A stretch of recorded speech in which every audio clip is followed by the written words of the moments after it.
Nobody ever looked at Noluthando twice. Big black woman on a delivery bike, wearing sneakers and carrying food. She was part of Seoul's invisible workforce.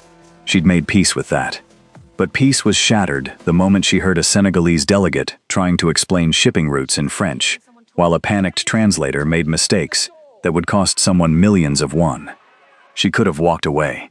She'd quit caring about other people's problems 3 years ago, when life taught her that caring only brought pain. Except this time, walking away meant watching something completely preventable destroy itself. So she knocked. She spoke.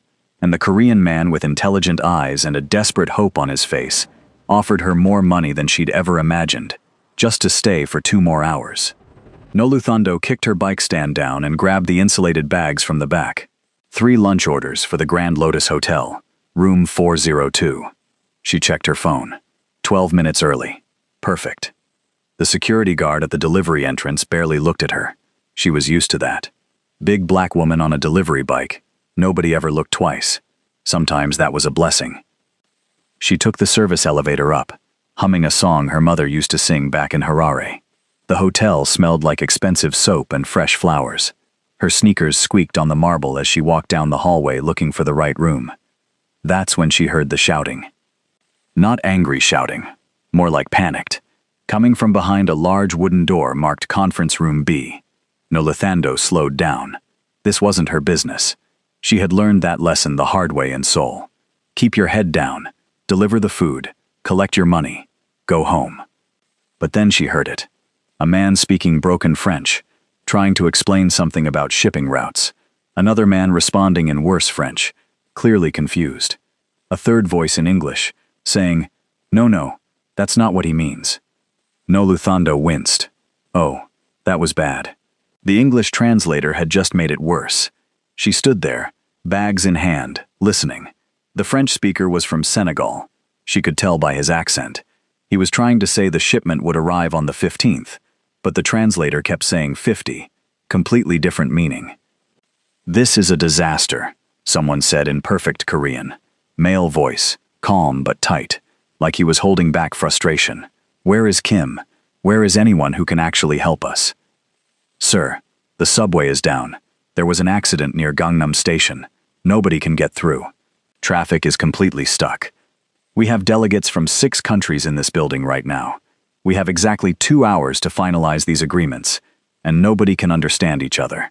Noluthando bit her lip. "Not your problem," she told herself. "Walk away." The French speaker tried again. This time, the translator told the Korean businessman that the shipment would be late by 50 days, instead of arriving on the 15th day of the month. She heard chairs scraping, voices getting louder. Oh, for heaven's sake. Noluthando knocked on the door. Silence inside. She knocked again. The door swung open. A young man in a crisp white shirt stared at her. "Delivery entrance is downstairs. You're not supposed to be on this floor." "I have your lunch order," Noluthando said in Korean. "Room 402. But I think maybe you're in here." "We didn't order food."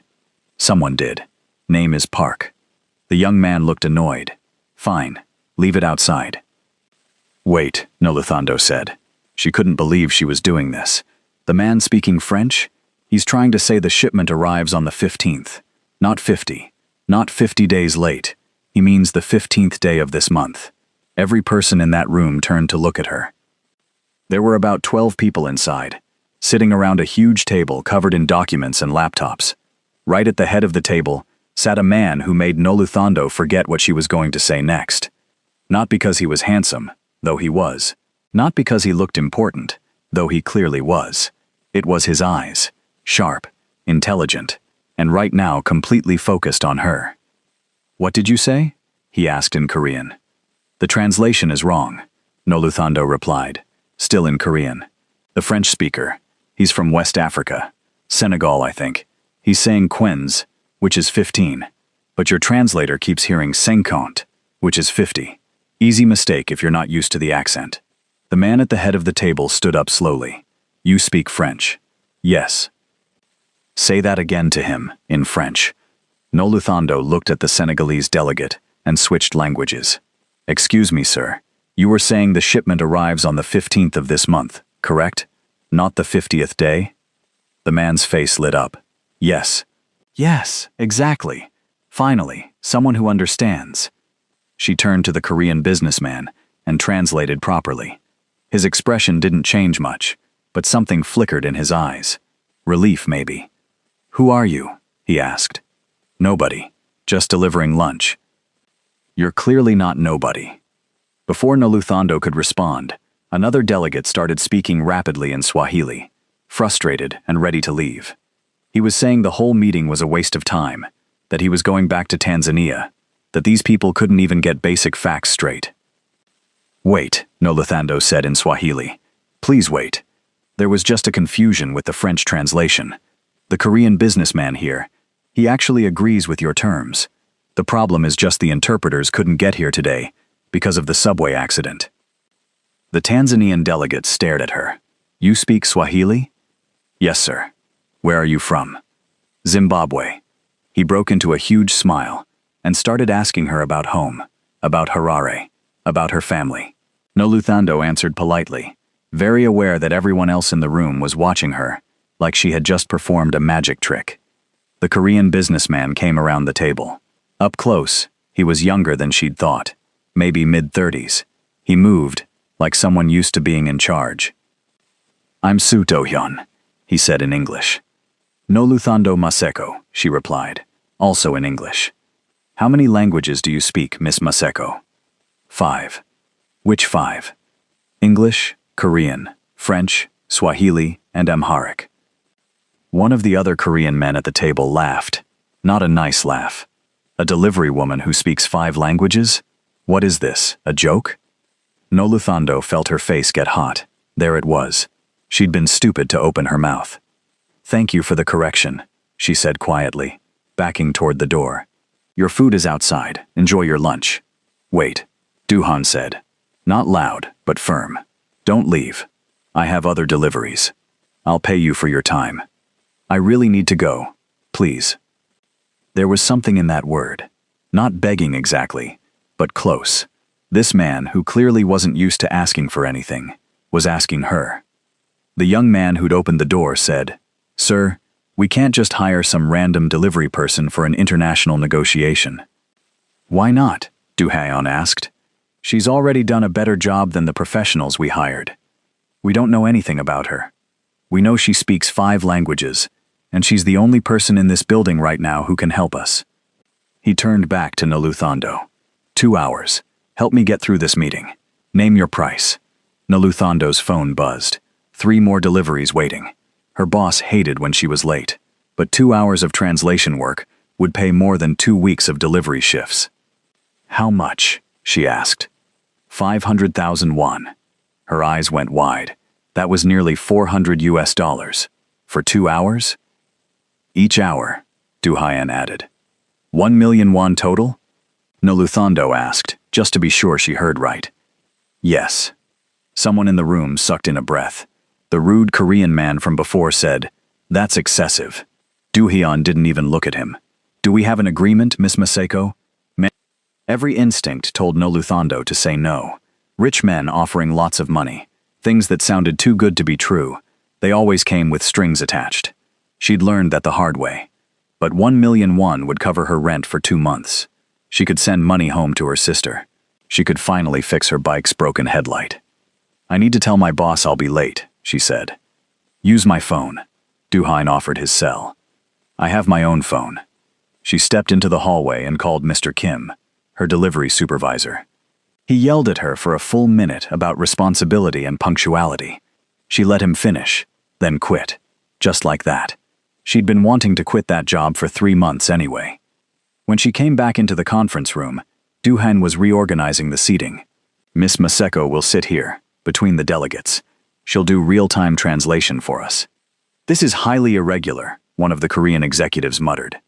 So is hiring interpreters who can't navigate a subway closure. Do-hyun replied smoothly. Shall we begin? Before you find out what happens next, do me a quick favor. Hit that like button if you're enjoying this story so far.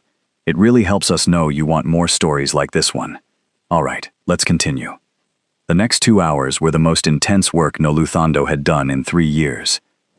A delegate from France would make a point about distribution networks. She'd translate to Korean for Do-hyun and his team. Then someone from Ethiopia would respond in Amharic about port access. She'd switch languages, explain the context, make sure the meaning came through clearly. Then the Tanzanian delegate would add something in Swahili about shipping schedules, and she'd translate that too. Her brain felt like it was sprinting, but it was a good feeling, like muscles she'd forgotten she had were waking up. Do-hyun asked questions in Korean. She'd translate them into whichever language was needed. When the French delegate made a joke, she made sure to translate it properly so everyone could laugh. When the Ethiopian representative quoted a proverb, she explained the cultural meaning behind it. Slowly, the tension in the room dissolved. Agreements that had been stuck for weeks suddenly moved forward. Not because the terms changed, but because people finally understood each other clearly. At one point, the Senegalese delegate said something about contract terms that the French delegate disagreed with. They started arguing in French, getting louder and faster. One of the Korean executives looked panicked. "What are they saying?" "They're actually agreeing," Noluthando said calmly. "This is just how they debate. Give them a minute." Sure enough, 30 seconds later both men were shaking hands and laughing. Do-hyun was watching her. She could feel his eyes on her every time she translated, every time she navigated a tricky phrase or cultural difference. It didn't make her nervous exactly, but it made her aware of herself in a way she didn't quite like. When the 2 hours were up, every major point had been settled. The delegates stood up smiling, shaking hands, exchanging contact information. The Tanzanian man hugged Noluthando and told her she had to visit Dar es Salaam someday. The Ethiopian representative gave her his card and said if she ever needed anything to call him. As the room cleared out, Do-hyun's assistant, the young man in the white shirt, approached her. "I apologize for earlier. I underestimated you." "Most people do," Noluthando said. "I'm used to it." Still, it was rude. She shrugged. "It's fine." Do-hyun came over holding an envelope. "Your payment. I added a bonus." "That wasn't necessary. You saved deals worth hundreds of millions of won." "It's necessary." Noluthando took the envelope and peeked inside. He'd given her 1.5 million won instead of 1 million. "This is too much," she started to say. "It's not enough," Do-hyun interrupted. "Miss Maseko, I have another proposal." Here it comes, she thought. The strings. "I need someone with your skills on my team, permanently. I'm not looking for permanent work." "Why not?" "Personal reasons. The pay would be excellent. Better than delivery work, certainly. I like delivery work. Nobody bothers me. I'm outside all day. I'm my own boss. You just quit your delivery job. I'll find another one." Do-hyun tilted his head slightly. "You're deliberately working below your skill level. Why?" "That's really none of your business," Noluthando said, trying to keep her voice polite. "You're right. I apologize." He pulled out a business card. "But if you change your mind, call me, even for temporary work. I have a feeling I'll need you again." She took the card, just to be polite. "Thank you for the opportunity, Mr. CO. Do-hyun is fine. Mr. CO is more appropriate." The corner of his mouth lifted. Almost a smile. Formal and cautious. Smart. "Survival skills," Noluthando corrected. "In Seoul?" "Everywhere." She bowed slightly, the polite Korean way, and headed for the door. "Miss Maseko," he called after her. She turned. "You have a gift. It's rare. I hope you're not wasting it." The words hit harder than they should have.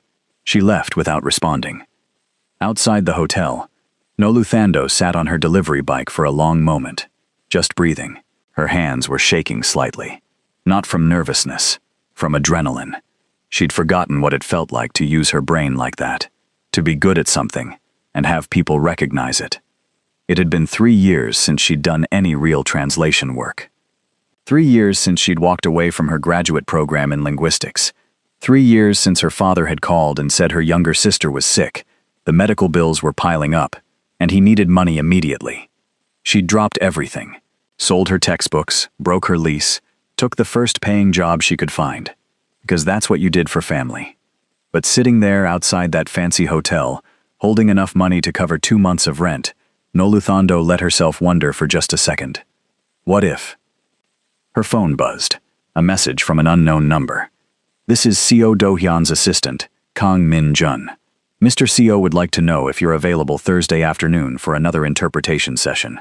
3 hours maximum. Same rate as today. Noluthando stared at the message. She should say no.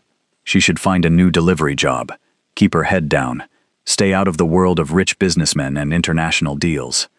But Thursday's session would be another $1.5 million won, maybe more with a bonus. Her sister needed surgery next month. Her father was too proud to ask for more money, but she knew the farm was struggling. She typed back, "What time on Thursday?" The reply came instantly, 2 p.m., same location. Dress code is business casual. Business casual. Noluthando almost laughed. The nicest thing she owned was a black dress she wore to church sometimes. She'd have to figure something out. Thursday came faster than expected. Noluthando stood outside the Grand Lotus Hotel, wearing the black dress, a cardigan she'd borrowed from her roommate, and the same sneakers as before. She'd tried to find affordable dress shoes but gave up. Sneakers would have to do. The security guard recognized her this time. Delivery? Meeting. His eyebrows went up, but he waved her through. This time she took the main elevator, not the service one.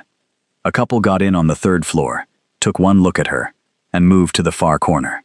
She pretended not to notice. Conference room B was already full when she arrived, but these weren't international delegates. These were all Korean businessmen, about 20 of them, and they all turned to stare when she walked in. Do-hyun was standing at the front. He nodded at her. "Miss Masako, thank you for coming. You said 2 p.m. You're punctual. I appreciate that." He gestured to the room. "Change of plans. Today isn't interpretation. It's more of an introduction." Noluthando's stomach dropped. Introduction. "These are my department heads and senior executives. I wanted them to meet you before we proceed." "Proceed with what?" "Your employment contract." "I didn't agree to a contract." "Not yet," Do-hyun said calmly, "but I'm optimistic." One of the older men at the table cleared his throat. "Mr. CO, with respect, this seems premature. We know nothing about this woman. You know she speaks 5 languages fluently and saved us from a major contract disaster on Monday. What else do you need to know? Her education, her background, her references." Do-han looked at Noluthando.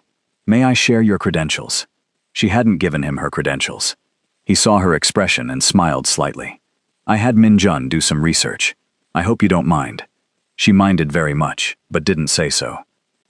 Do-han addressed the room.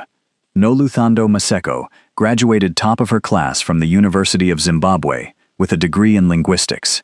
She completed 2 years of a graduate program in translation and interpretation at Hankook University before withdrawing for personal reasons.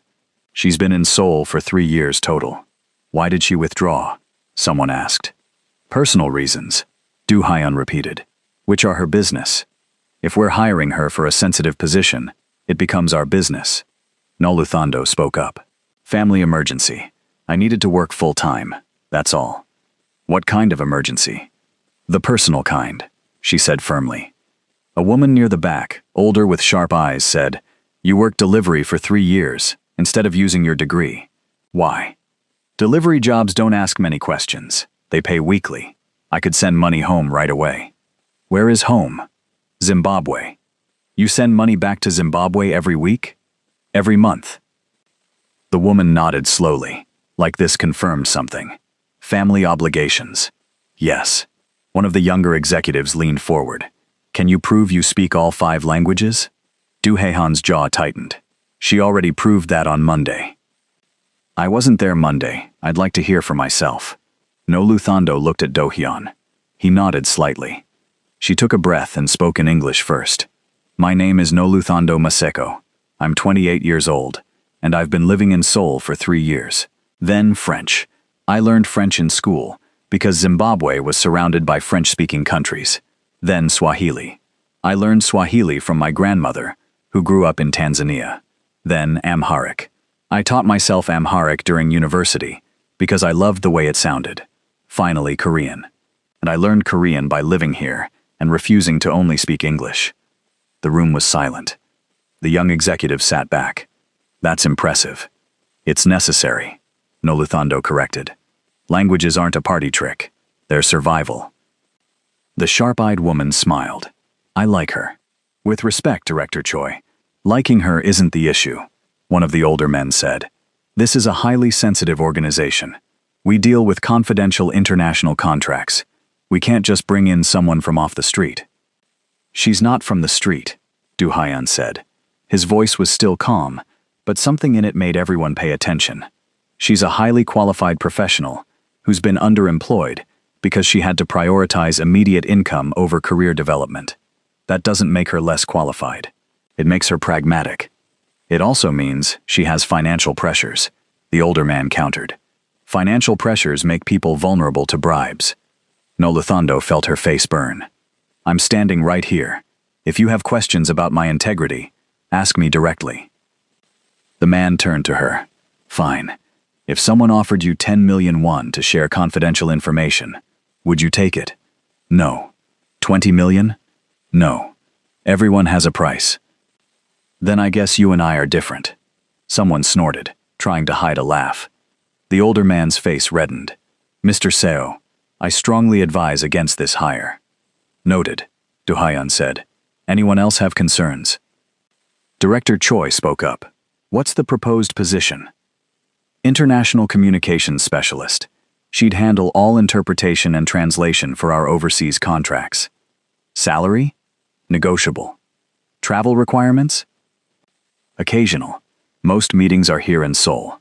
Director Choi looked at Noluthando. Would you be willing to sign a comprehensive non-disclosure agreement? Yes. Would you be willing to undergo a background check? Yes. Would you be willing to take language proficiency tests administered by an independent agency? Yes. The director smiled. Then I don't see the problem. 3 other people at the table nodded in agreement. The older man who'd questioned her stood up. This is a mistake. Mark my words. Bringing in an outsider, with no loyalty to this organization, will backfire. He walked out. Awkward silence. Du Haiyan didn't seem bothered. Anyone else? No one moved. Good. Miss Maseko, would you mind waiting outside for a few minutes? I need to discuss terms with my team. Noluthando went to the hallway and sat on a bench, her heart racing. What was she doing? This wasn't the plan. The plan was to keep her head down, work simple jobs, send money home, stay invisible. Taking a job with whatever organization this was, that was the opposite of invisible.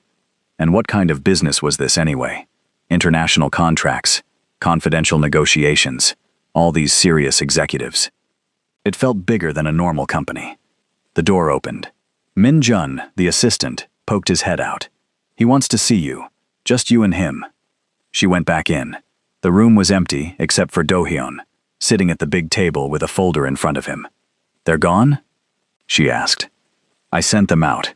I want to talk to you privately. Noluthando sat down, leaving 2 chairs between them.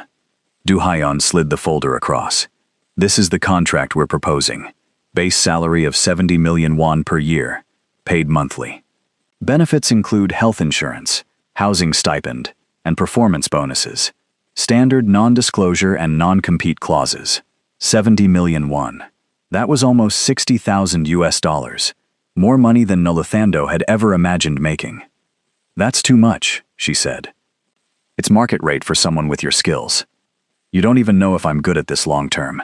You've seen me work once. Once was enough. What if I mess up? Then we'll deal with it. But I don't think you will. Noluthando opened the folder and scanned the contract. It looked legitimate. Standard employment terms, clear expectations. Nothing hidden. Too good to be true, her instincts screamed. What's the catch? She asked. No catch. There's always a catch. Du-hyun leaned back in his chair. You want honesty? Please. This organization handles international business. Some of it is completely legal. Some of it exists in gray areas. Nothing violent, nothing that harms people, but not everything would stand up to intense government scrutiny. I need someone I can trust with sensitive information. Someone smart enough to understand context and discreet enough to keep their mouth shut. There it was. The truth.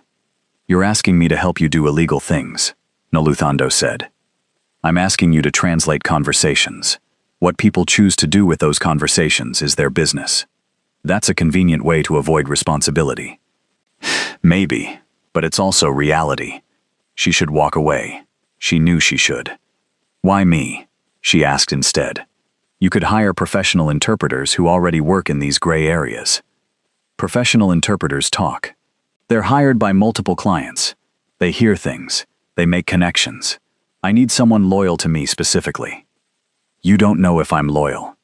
Not yet, but I'm willing to take the risk if you are. Noluthando looked at the contract again. 70 million won per year. She could pay for her sister's surgery. She could send her father enough money to save the farm. She could maybe even go back and finish her graduate degree someday. All she had to do was compromise her principles just a little bit. I need time to think, she said. Take the weekend. Call me Monday with your decision. She stood up to leave. Miss Maseko, Do-hyun said. She turned. For what it's worth, I think you'd be excellent at this job. And I promise you wouldn't regret working for me. That was exactly what she was afraid of. That weekend, Noluthando didn't sleep much. She kept looking at the contract Do-hyun had let her take home. 70 million won. The number felt fake, like it would disappear if she looked away too long. Her roommate Maya, a teacher from the Philippines, knocked on her bedroom door Sunday night. You okay? You've been weird all weekend. I got a job offer. That's good, right? Better than the delivery thing? Much better. Too much better. Maya came in and sat on the bed. What's wrong with too good? Doesn't it seem suspicious? A guy I just met offers me more money than I've ever made, just for translating? You speak 5 languages, Nolu. That's valuable. But what if he wants more than translation? Did he say anything inappropriate? No. He was completely professional. Did he look at you weird? No. Then maybe he just needs a translator, and you're qualified. Why is that hard to believe? Noluthando flopped back on her pillow. Because good things don't just happen to me. That's sad, and you should work on that, Maya said. But also, maybe it's time to let good things happen. You've been punishing yourself for 3 years. I'm not punishing myself. You took a job where people treat you like you're invisible. You work twice as hard as anyone else for half the respect. If that's not punishment, I don't know what is. Noluthando didn't have an answer for that. Monday morning, she called the number on Do-hyun's card. He answered on the second ring. Miss Maseko. How did you know it was me? I was hoping it would be. What's your decision? She took a breath. I'll take the job. 3-month trial period. If either of us isn't happy after 3 months, I walk away with no hard feelings. Agreed. Can you start Wednesday? Wednesday?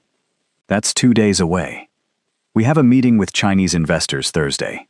I need you prepared. What kind of preparation? Min-jun will send you the briefing documents today. Read everything. Memorize the key players. Understand the context.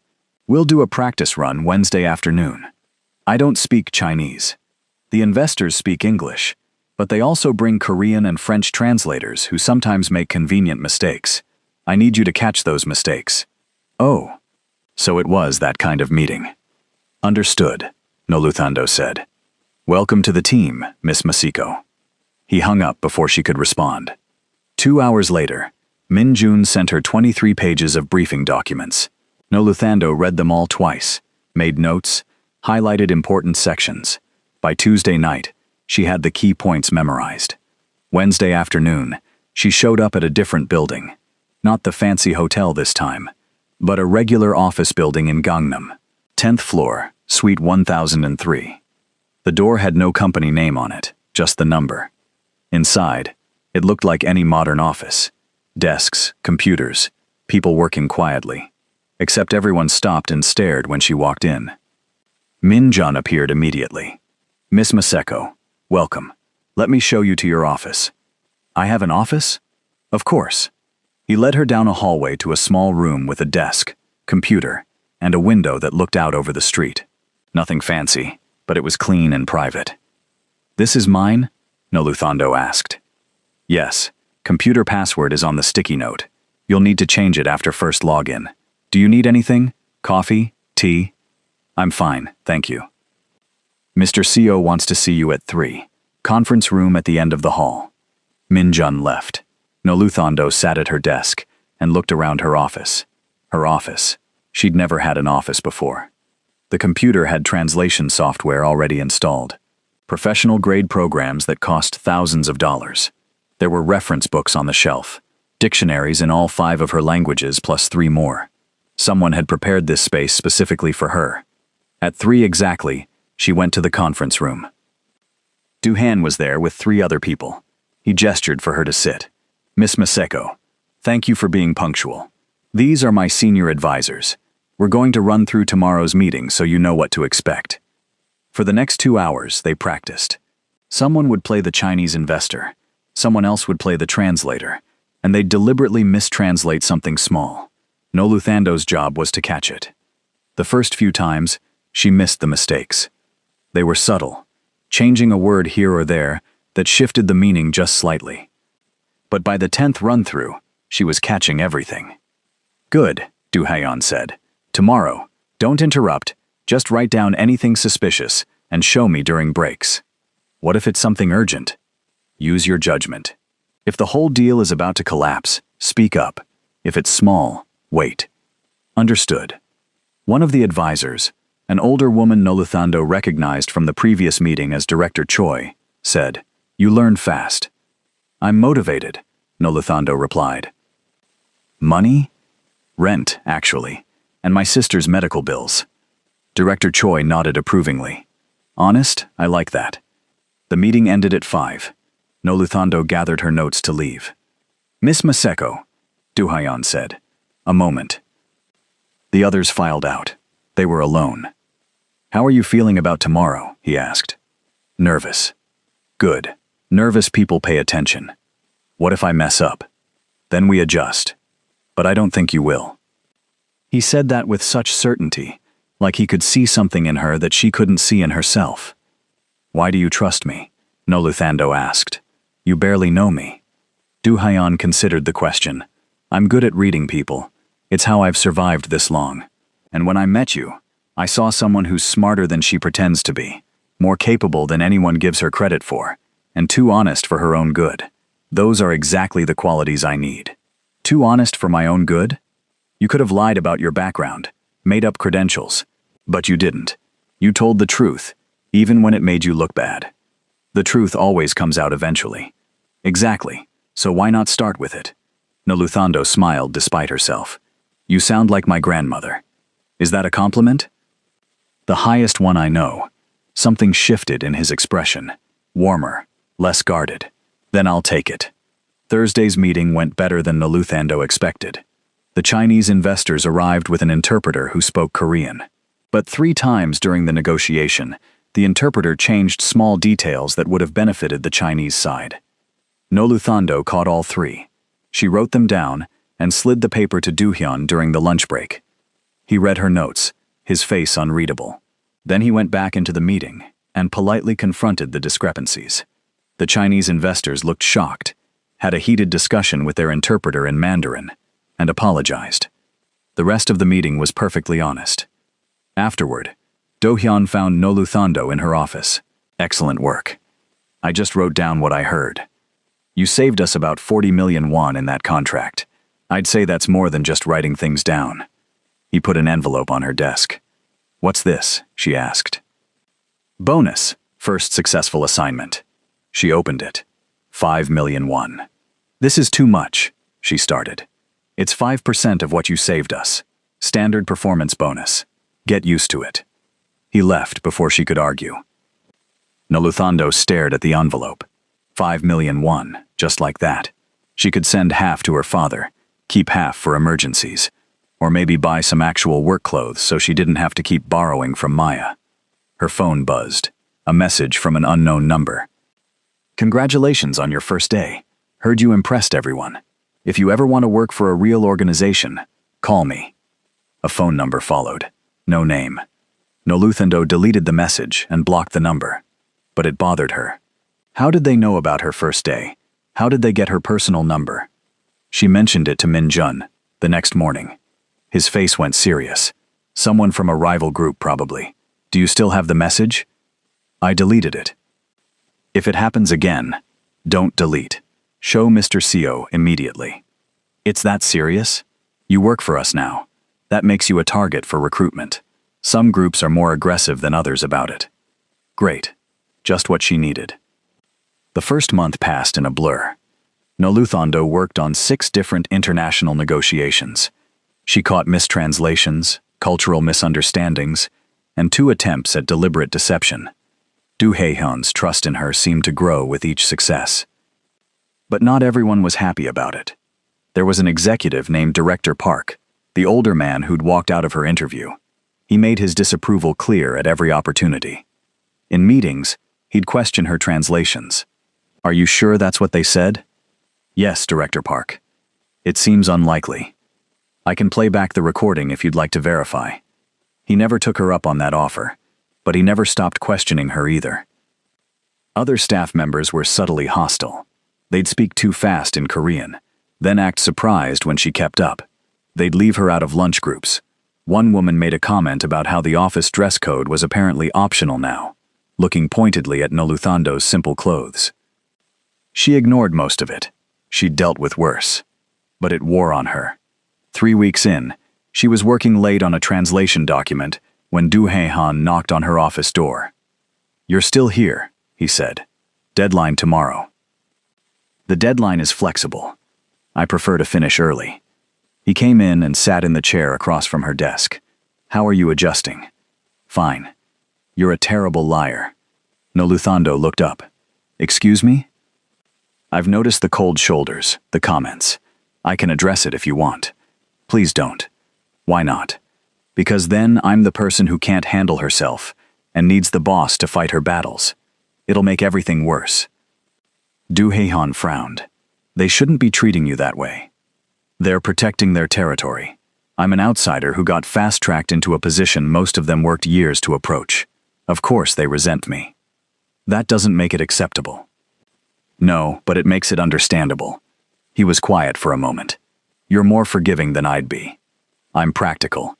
Fighting people I have to work with every day sounds exhausting. So, what's your strategy? Do excellent work. Be professional. Wait for them to get used to me.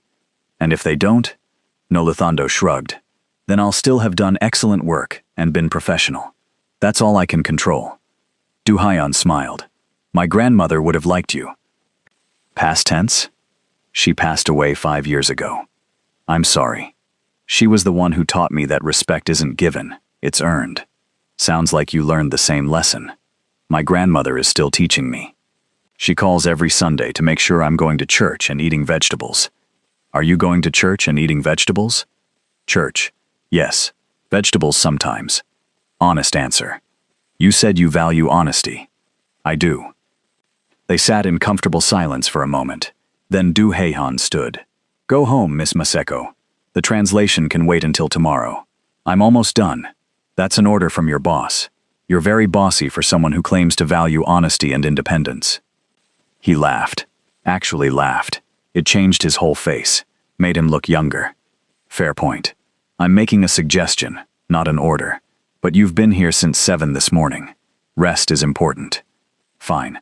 I'll finish this paragraph and leave." "Good enough."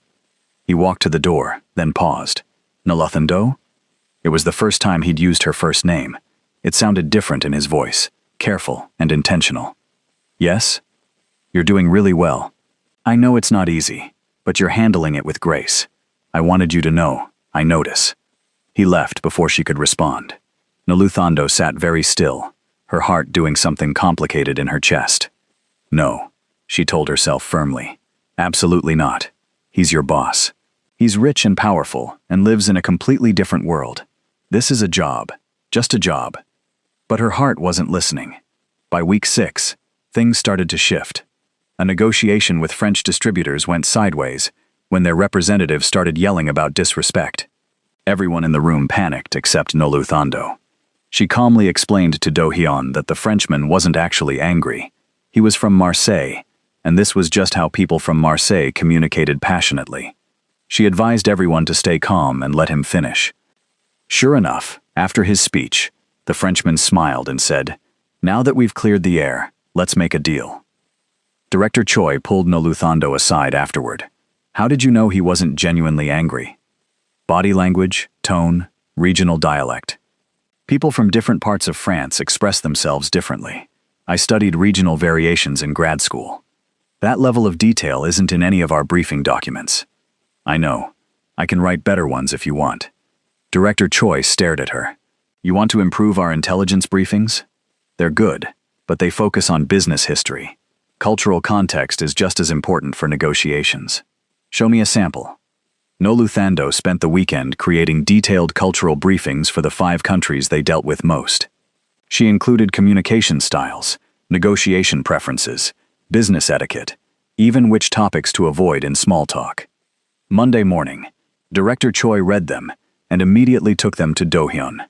That afternoon, Noluthando was called to his office. Director Choi showed me your briefings, Do-hyun said.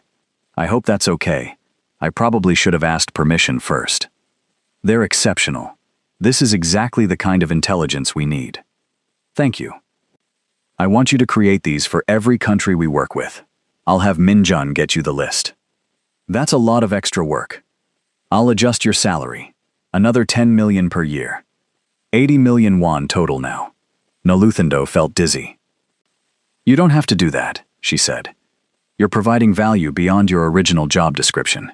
You should be compensated for it. Then, thank you. There's something else. Do-hyun leaned back in his chair. We're hosting an international summit in 2 weeks. Delegates from 8 countries. 3 days of negotiations. I want you to lead the interpretation team. Lead? But I've only been here 6 weeks.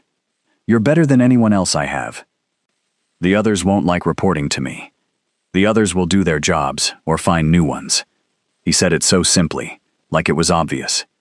I don't want to create more problems, Noluthando said carefully. You're not creating problems, you're solving them. There's a difference. Before you find out what happens at this summit, I need to ask you something. Are you enjoying this story? Drop a comment and let me know what you think is going to happen next. I love reading your predictions. Okay, back to the story. The next 2 weeks were intense. Noluthando coordinated with 4 other translators, created briefing documents for all 8 countries, and prepared contingency plans for every possible communication breakdown. She worked 12-hour days.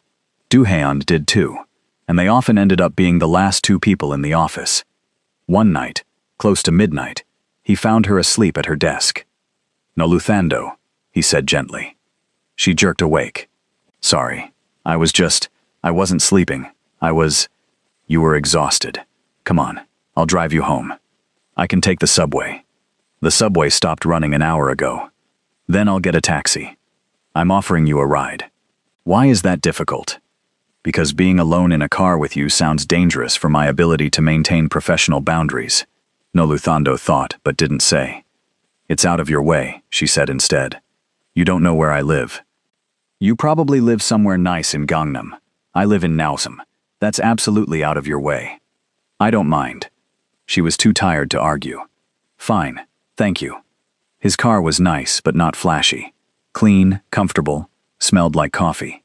He drove carefully, not fast and aggressive like a lot of Seoul drivers. They didn't talk much. Noluthando gave directions and looked out the window. When they reached her building, old and paint-chipped but clean, Do-hyun said, "This is it? Don't start." I wasn't going to say anything. You were thinking it. I was thinking you should live somewhere with better security. This building has security. Mr. Kim downstairs. He's 70 and deaf in one ear, but he's very dedicated. Do-hyun smiled. Still, the company offers housing stipends. You should use yours. I like my neighborhood. My roommate is here. My church is 2 blocks away. Understood. She got out of the car. Thank you for the ride. Noluthando, he said. She ducked her head back in. Yes? You're going to do great at the summit. Stop worrying. I'm not worried. You're a terrible liar, remember? She smiled despite herself. Good night, Mr. CO. Do-hyun. That's still not appropriate. We're not in the office. You're still my boss. Fair enough. Good night, Miss Masiko. She watched him drive away before going inside. Maya was still awake, marking papers in the living room. Was that a man who just dropped you off? My boss. Your boss drives you home at midnight? I fell asleep at work. He offered a ride. Maya grinned. Is he handsome? That's irrelevant. So yes. I didn't say that. You didn't have to. Your face said it. Noluthando threw a couch pillow at her. I'm going to bed. You like him? I like my paycheck, that's all. But lying in bed, Noluthando couldn't stop thinking about the way Do-hyun had said her name. Gently, like it mattered. Stop it, she told herself. He's being nice because you work hard. That's all this is. Still, it had been a long time since anyone had been that kind to her. The summit started on a Wednesday. 8 countries, 27 delegates, 3 days of complex negotiations about shipping routes and distribution networks. Noluthando coordinated everything. She assigned translators to specific languages, set up the schedule, prepared materials. When the French translator called in sick the morning of day 1, she covered French herself while managing the rest of the team. Do-hyun watched her handle it all with calm efficiency. She caught him staring once and raised an eyebrow. He just smiled and turned back to his conversation. Everything went smoothly until day 2. A delegate from Kenya and a delegate from South Africa got into an argument about territorial distribution. Both were speaking English, but the South African's accent was thick and the Kenyan kept misunderstanding him. The argument escalated. Voices got loud. Noluthando stepped in. Gentlemen, excuse me. I think there's a comprehension issue. I understand him perfectly fine, the Kenyan delegate snapped. He's trying to cut us out of the eastern routes.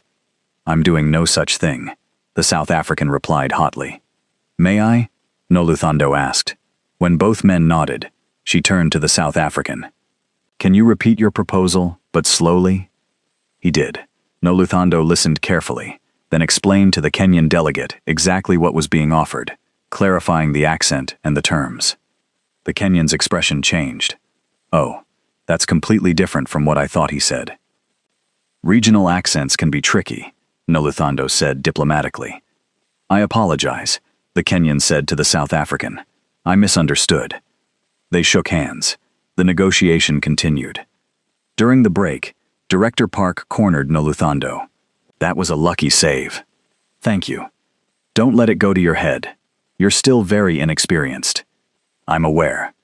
Mr. Seo favors you, but favor doesn't last. Performance does. Then I'll keep performing. He walked away looking annoyed that she hadn't been intimidated. Director Choi appeared at her elbow. Don't mind him. He's bitter because his nephew applied for your position and didn't get it. His nephew? Yes. Park thinks this job should have gone to family. He takes your success as a personal insult. That's not my problem. No, but it's something to be aware of. Park is influential. He could make your life difficult if he wanted to. More difficult than it already is? Director Choi laughed. Fair point. But seriously, watch your back. Not everyone here wants you to succeed. That night, Noluthando was gathering her materials when Do-hyun approached. Dinner? Excuse me? You haven't eaten since breakfast. The negotiations go until 9 tomorrow. You need food. I'll grab something on the way home. There's a good restaurant 2 blocks from here. My treat. That's not necessary. Necessary? No. But I'm hungry, and eating alone is boring. Come with me. It wasn't really a question. They ended up at a small Korean barbecue place, the kind where you cook your own meat at the table. It was busy and loud, the opposite of fancy. I thought you'd pick somewhere expensive, Noluthando said. Why? You're rich. Rich people like cheap food too. This place has the best pork belly in Seoul. He was right. The food was incredible. They talked about the summit, about translation challenges, about cultural differences. Do-hyun asked about her family. She told him about her sister's illness, her father's farm, her grandmother's Sunday phone calls. You're sending most of your salary home, aren't you? He asked. Not most. About half. That's generous. That's family. Still, you should keep more for yourself. I keep enough. Do you?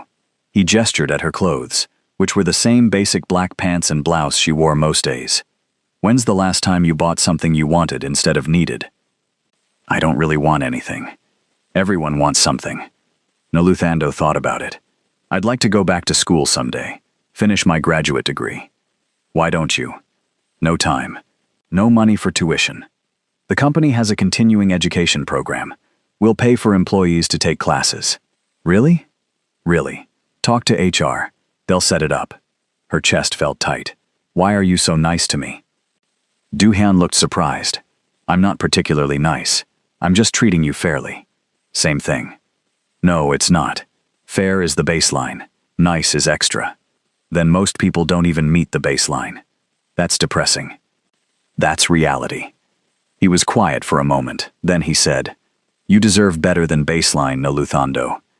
The way he said her name made her stomach flip. Dangerous, she reminded herself. This is dangerous. We should get back, she said, standing up abruptly. Big day tomorrow. If Do-hyun noticed her sudden retreat, he didn't comment. He paid the bill and drove her home again. This time, when she got out of the car, he said, "Thank you for dinner." You paid. I meant the company. She smiled. Good night, Do-hyun. It slipped out without thinking. His first name instead of Mr. Seo. He smiled back, slow and genuine. Good night, Noluthando. She went inside, feeling like she'd just made a terrible mistake. Or maybe a wonderful one. She couldn't tell which. Day 3 of the summit went perfectly. Every negotiation closed successfully. Every delegate left satisfied. Do-hyun's organization had just secured distribution agreements worth billions of won. There was a small celebration in the office afterward. Someone ordered champagne. Director Choi made a toast praising the interpretation team, specifically mentioning Noluthando's leadership. People actually clapped. Even Director Park gave her a stiff nod of acknowledgement. Noluthando felt something unfamiliar. Pride, maybe. Or just relief that she hadn't messed everything up. Do-hyun found her as people were leaving. Can I see you in my office?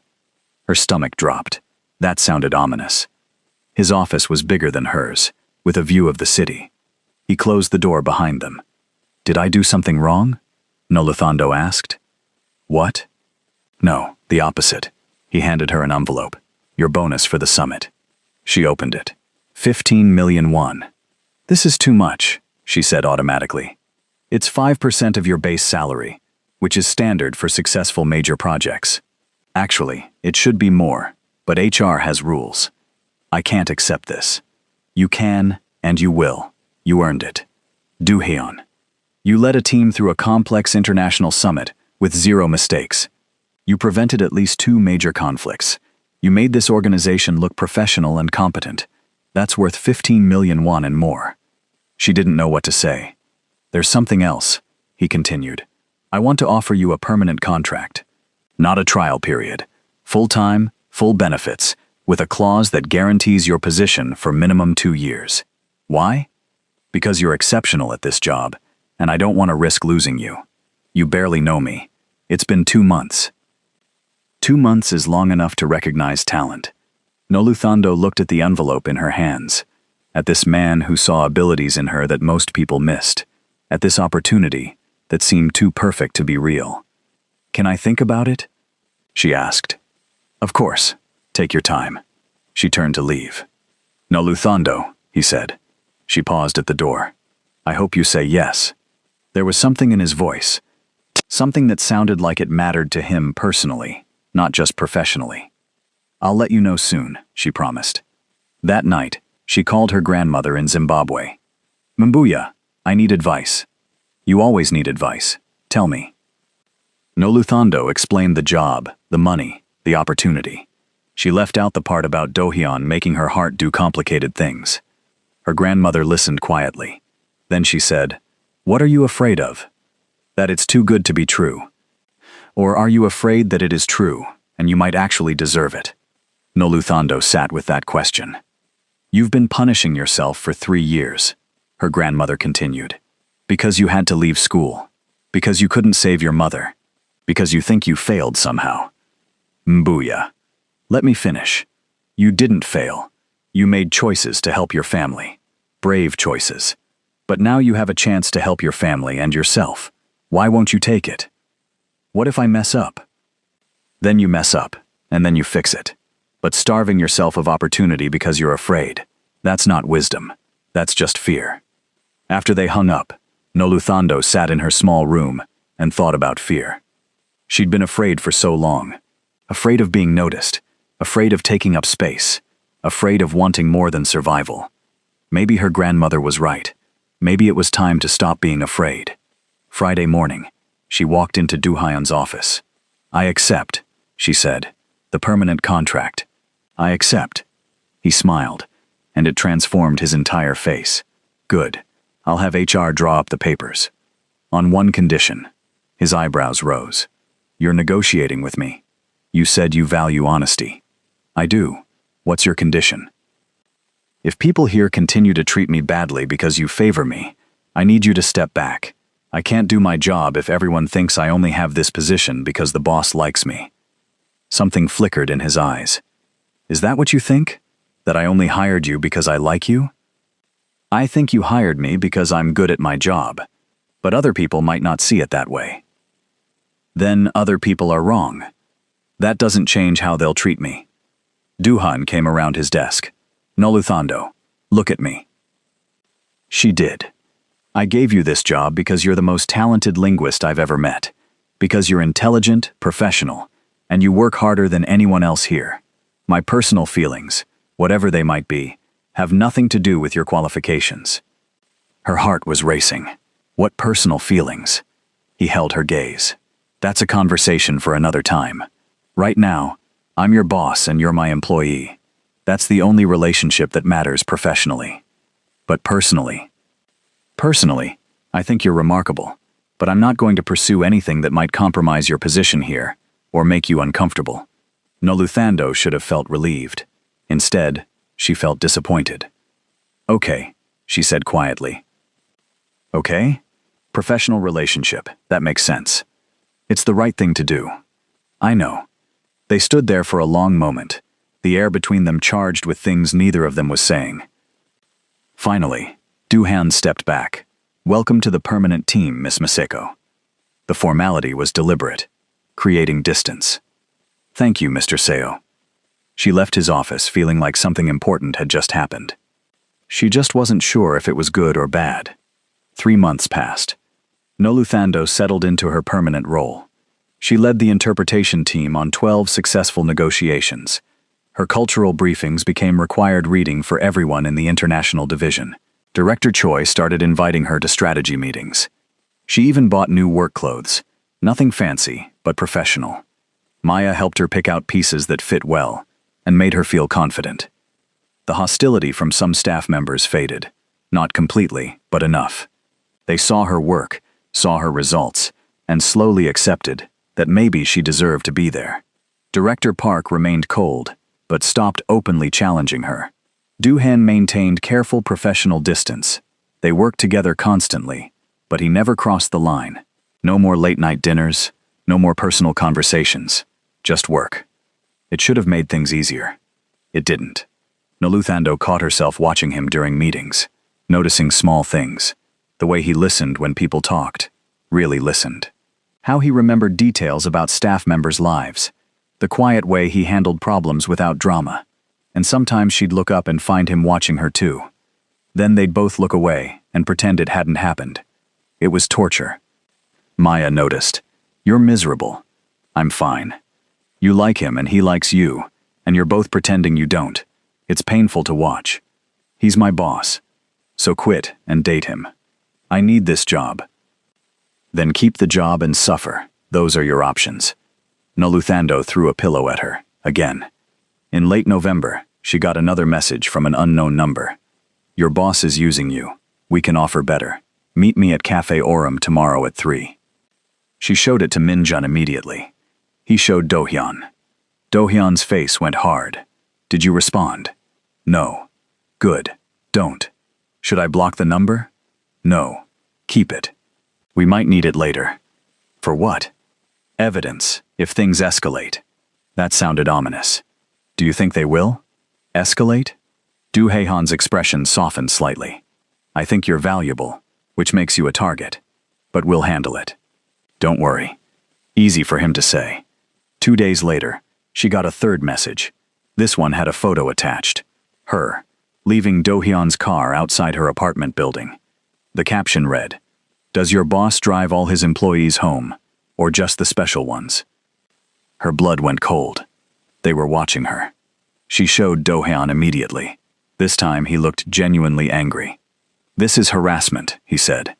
"Should I go to the police?" "Not yet. Let me handle it first." "How?" "I'll make some calls. Send a message that you're off limits. And if they don't listen, they will." He said it with such certainty, like he had the power to make people listen. Maybe he did. Noluthando tried to focus on work and ignore the creeping anxiety.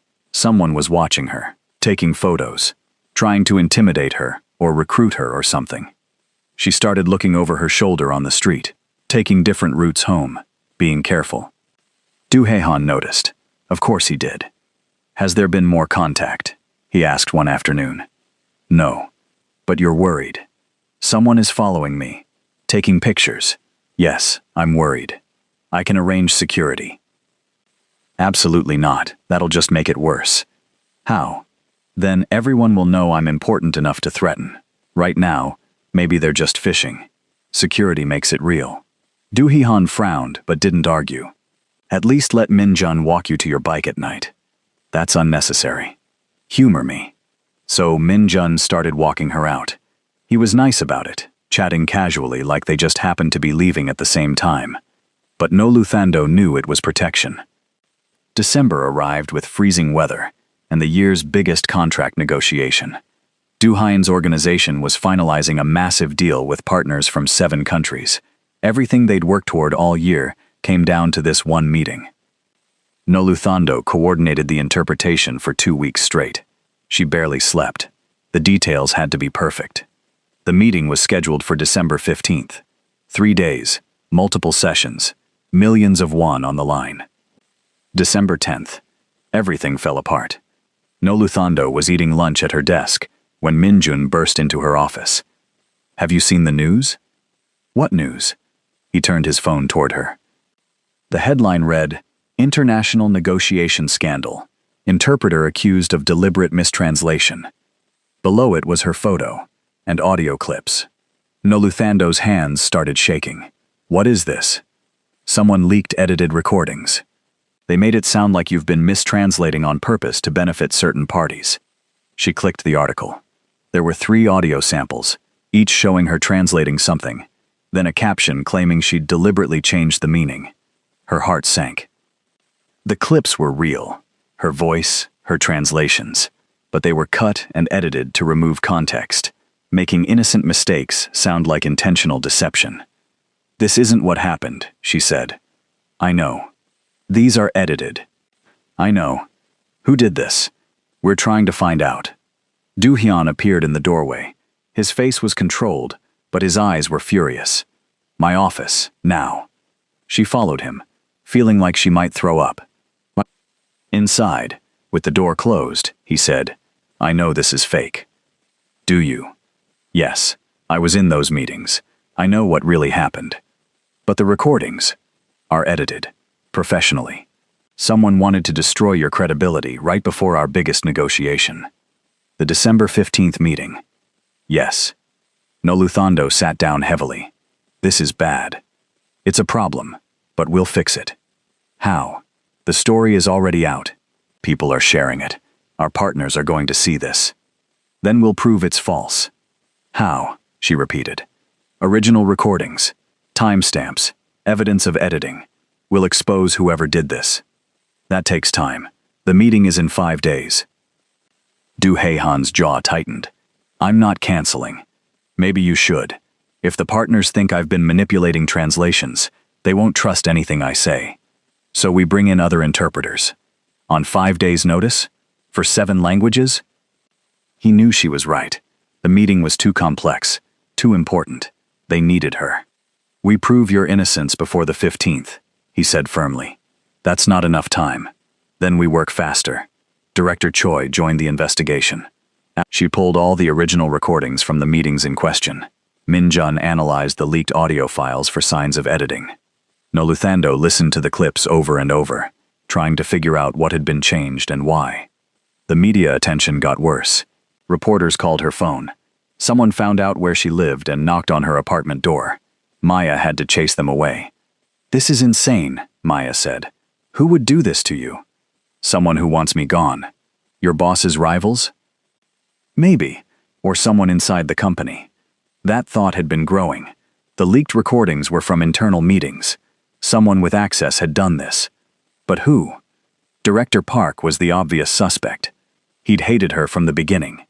But would he sabotage the company's biggest deal just to hurt her? On December 12th, 3 days before the meeting, Noluthando found the first real clue. She was analyzing the edited audio when she noticed something.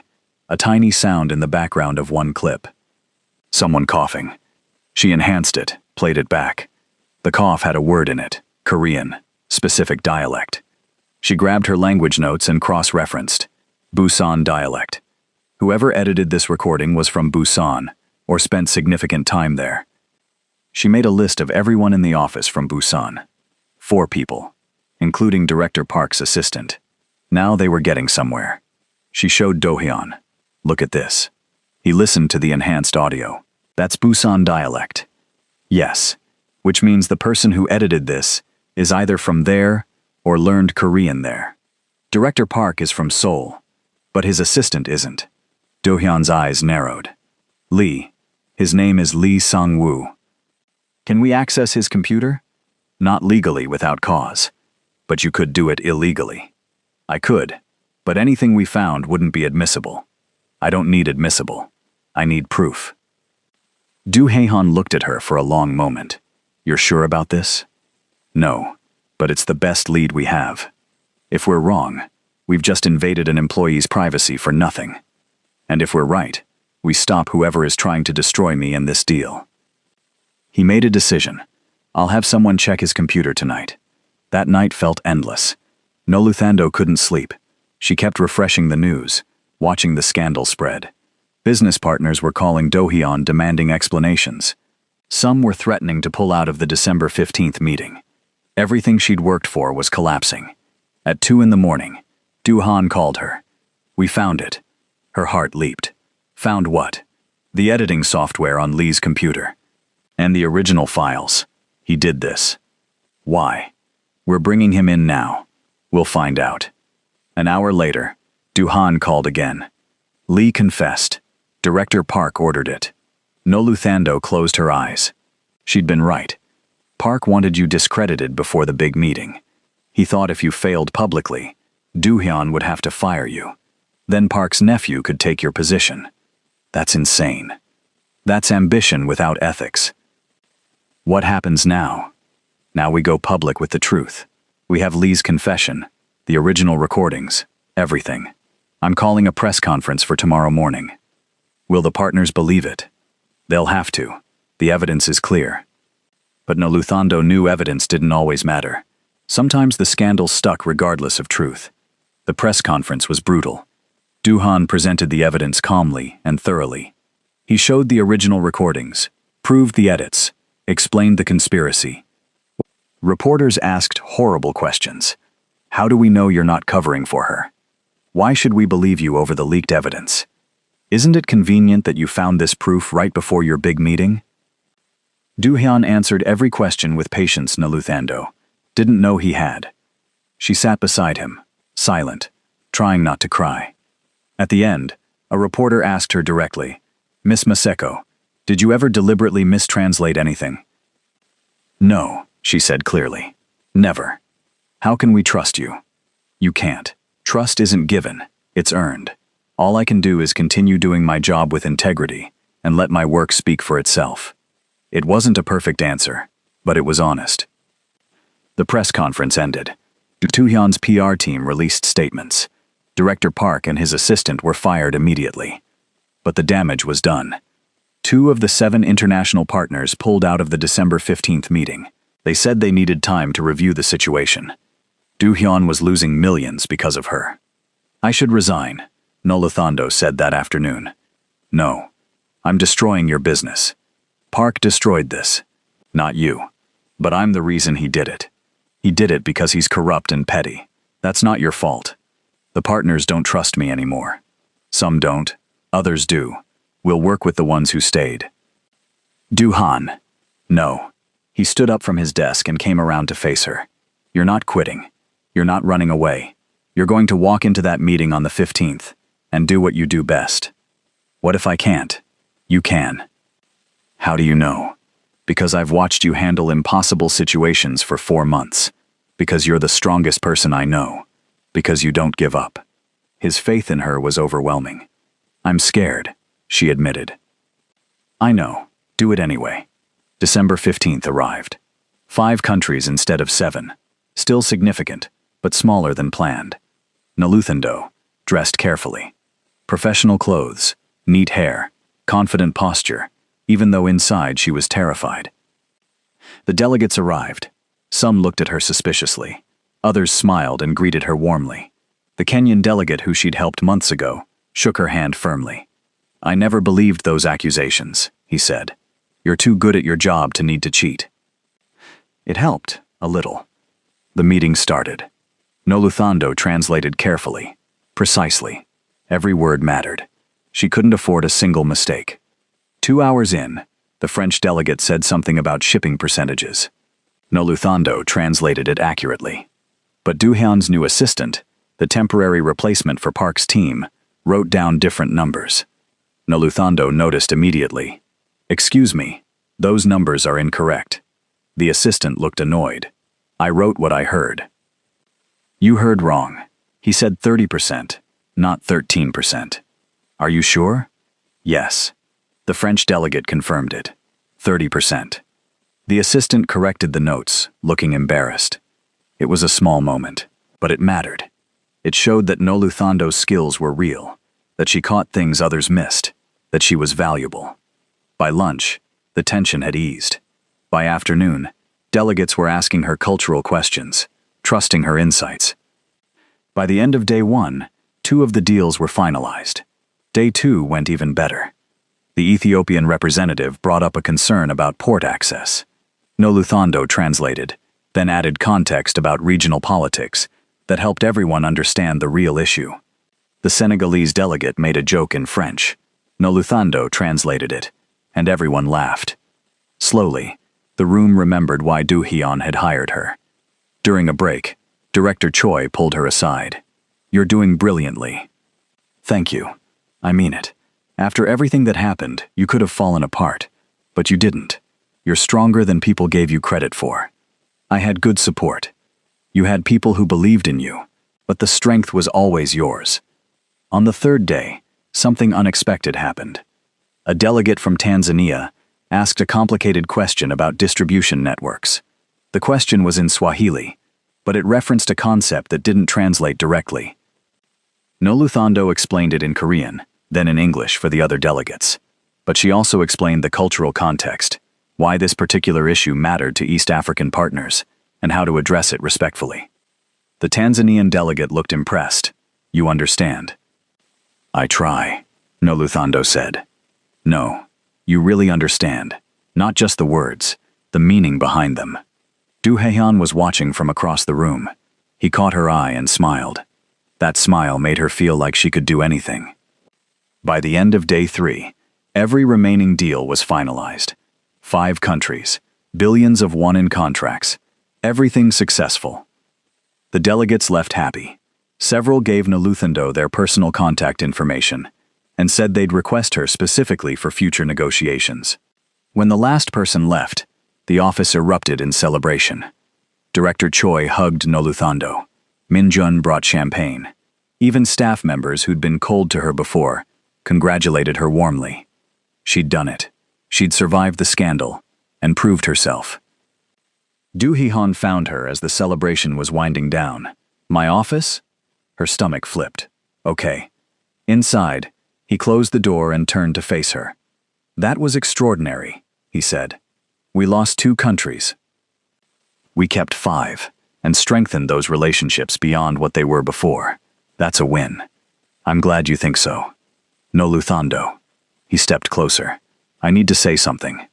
Her heart was racing. What? Watching you this week. Watching you handle everything with such grace and strength. Watching you refuse to give up, even when you had every reason to. I've never been more impressed by anyone. Thank you. I'm not finished. He took a breath. I've been trying very hard to maintain professional distance. To be just your boss and nothing more. But I can't do it anymore. Do-han, let me finish. You're brilliant. You're kind. You work harder than anyone I've ever met. You make everyone around you better just by being there. And somewhere along the way, I stopped seeing you as just an employee. I started seeing you as someone I couldn't imagine my life without. The Noluthando couldn't breathe. I know this is complicated, he continued. I'm your boss. There are power dynamics and professional ethics, and 100 reasons this is a bad idea. But I can't keep pretending I don't feel this way. So I'm telling you, and if you don't feel the same, I'll accept that, and we'll go back to just professional. But I had to say it. She stared at him. Say something, he said quietly. I thought you wanted to keep things professional. I did. I was trying to protect you, and protect myself, honestly. From what? From wanting something I thought I couldn't have. Noluthando's hands were shaking. What if I want the same thing? His eyes lit up. Do you? I've been trying not to. You're my boss. You're rich and important, and you live in a completely different world than me. There are so many reasons this doesn't make sense. But I can't stop thinking about you. I can't stop noticing every little thing you do. I can't stop feeling like maybe, just maybe, this could be something real. Du-han smiled, and it was like the sun coming out. So what do we do? I don't know. This is complicated. Everything worth having is complicated. What about work? What about everyone in the office? We'll figure it out, together. What if it doesn't work out? Then we'll handle that too. But I'd rather try and fail than never try at all. Noluthando took a shaky breath. This is scary. I know. I'm not good at this. Relationships, trusting people. I'm not going anywhere. Take all the time you need. She looked at him. Really looked at him. This man who'd seen her potential when everyone else saw a delivery woman. Who'd defended her, trusted her, believed in her even when she didn't believe in herself. Okay, she said. Okay? Let's try. Whatever this is, let's try. He reached for her hand carefully, giving her time to pull away. She didn't. His hand was warm and steady, just like him. We'll take it slow, he said. Figure things out as we go. No special treatment at work. Agreed. And if people gossip, let them. We know the truth. Noluthando squeezed his hand. I can't believe this is happening. Believe it. They stood there, holding hands in his office, and for the first time in 4 months, Noluthando let herself feel hopeful. Before we finish this story, I want to ask you something. If you've made it this far, you're clearly invested in Noluthando and Do-han's story. Do me a favor and hit that subscribe button. I post stories like this regularly, and I promise you won't regret it. Now let me tell you how things turned out. 6 months later, Noluthando was leading a negotiation with partners from 9 countries, the biggest meeting of her career. She wore a tailored suit that actually fit. Her hair was styled professionally. She carried herself with confidence that came from knowing she was exactly where she belonged. The negotiation went perfectly. She navigated 3 languages, prevented 2 cultural misunderstandings, and helped close deals worth more than she'd ever imagined. When it ended, Du-han caught her eye from across the room and smiled. That private smile, just for her. They'd been officially together for 4 months now. The office had figured it out within 2 weeks, but surprisingly, the gossip wasn't bad. Mostly people just said they'd seen it coming. Director Choi had pulled Noluthando aside and said, "You're good for him. He's been different since you came here, happier." Noluthando had started taking evening classes at Hankook University, 2 courses toward finishing her graduate degree. Du-han helped her study sometimes, quizzing her on linguistic theory while they ate takeout in her apartment. Her sister's surgery had been successful. The medical bills were paid. Her father's farm was stable. For the first time in years, Noluthando wasn't just surviving, she was thriving. That evening, Do-han took her to dinner, not the cheap barbecue place, though they still went there sometimes. Tonight was fancier, a French restaurant overlooking the Han River. "What's the occasion?" Noluthando asked. "Does there need to be one? You're being suspicious." "I'm being romantic. There's a difference." She laughed. That phrase had become a running joke between them. Over dessert, he said, I have something for you. Du Hein, we talked about expensive gifts. It's not expensive. Well, not very expensive. He handed her a small box. Inside was a delicate necklace, a simple pendant shaped like a book. For the linguist, he said, who taught me that words matter, that understanding each other is the most important thing we can do. Noluthando's eyes filled with tears. It's perfect. I had one more thing made. He pulled out a second pendant. This one shaped like a key. This one is mine. A key. Because you unlocked something in me I didn't know was locked. You made me believe in partnerships, in trust, in letting someone see the real me. She was fully crying now. I love you, he said simply. I know it's only been 6 months, and maybe it's too soon to say it, but I do. I love you. Noluthando reached across the table and took his hand. I love you too, even though you're bossy and you pay for everything, and you never let me win arguments. You win arguments constantly. Because I'm always right. He laughed. See? Even now you're winning. They sat there, hands linked across the table, and Noluthando thought about how far she'd come. A year ago, she'd been invisible, a delivery woman nobody noticed. Now she was the head of international communications for a major organization. She was respected, valued, seen, and she was loved. Not despite who she was, but because of it. What are you thinking? Du Hein asked. That I'm happy. Really, truly happy. Good. You deserve to be. So do you. Then we're both lucky. He was right. They were. Noluthando had learned that worth wasn't about what you looked like or where you came from or what job you had. Worth was about showing up, doing your best, being honest, helping others. And sometimes, if you were very lucky, worth was about finding someone who saw all of you and loved you anyway. She squeezed Tohyun's hand. He squeezed back. And in that moment, everything was exactly right. The woman everyone had overlooked had become the person everyone depended on.